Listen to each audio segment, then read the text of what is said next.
இப்போ நம்ம பார்க்க போகிறது சோசியலில் சமூக அறிவியலில் 4வது இயல் 2ஆம் உலகப் போருக்கு பிந்தைய உலகம்.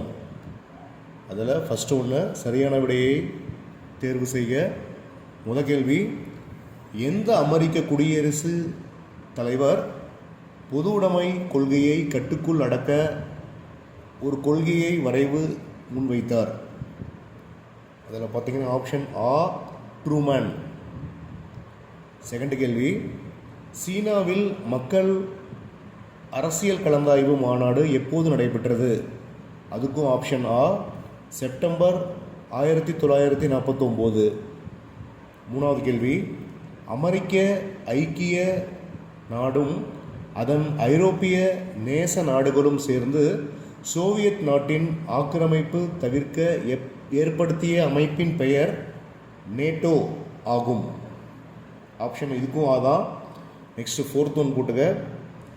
பாலத்தீன விடுதலையின் இயக்கத்தின் செயற்குழுவிற்கு 1969 தலைவராக பதவியேற்றவர் யார்? யாசர் அரபாத். ஆப்ஷன் இதுக்கும் ஆதான். நெக்ஸ்ட் ஃபிஃப்த் ஒன்று, 5வது கேள்வி, வடக்கு மற்றும் தெற்கு வியட்நாம் எந்த ஆண்டு ஒன்று சேர்க்கப்பட்டது? இதுக்கும் அதே ஆப்ஷன் ஆ 1976. 6வது கேள்வி, எந்த ஆண்டு வர்சா ஒப்பந்தம் கலைக்கப்பட்டது? 1991. ஆப்ஷன் இ. நெக்ஸ்ட் கோடிட்டிடம் போட்டுக்க. ஃபஸ்ட்டு ஒன்று, நவீன சீனாவின் தந்தை என்று அழைக்கப்படுபவர் டாக்டர் சன் யாட் சென் ஆவார். செகண்ட் கேள்வி, 1918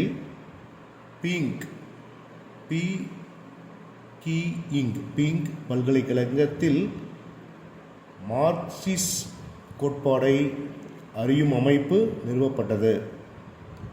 மூணாவது கேள்வி, டாக்டர் சன் யாட் சென்னின் மறைவுக்கு பின்னர் கோமிங்டங் கட்சி தலைவராக இருந்தவர் ஷியாங் கே ஷேக் ஆவார். 4வது கேள்வி, அமைதியும் பாதுகாப்பையும் விரும்பிய அரபு நாடுகளுக்கு திறந்தே இருக்கும் ஒப்பந்தம் சென்டோ ஆகும்.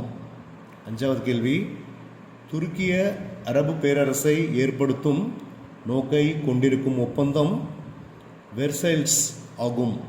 6வது கேள்வி, ஜெர்மனி நெட்டோவில் 1955 இணைந்தது. 7வது கேள்வி, ஐரோப்பிய குழுமத்தின் தலைமையகம் டேஷ் நகரில் அமைந்துள்ளது? ஸ்ட்ராஸ்பர்க். 8வது கேள்வி, ஐரோப்பிய இணையை உறுதி செய்ய 7 பிப்ரவரி 1992 கையெழுத்திடப்பட்ட ஒப்பந்தம் டேஷ் ஆகும்? மாஸ்ட்ரிக்ட்.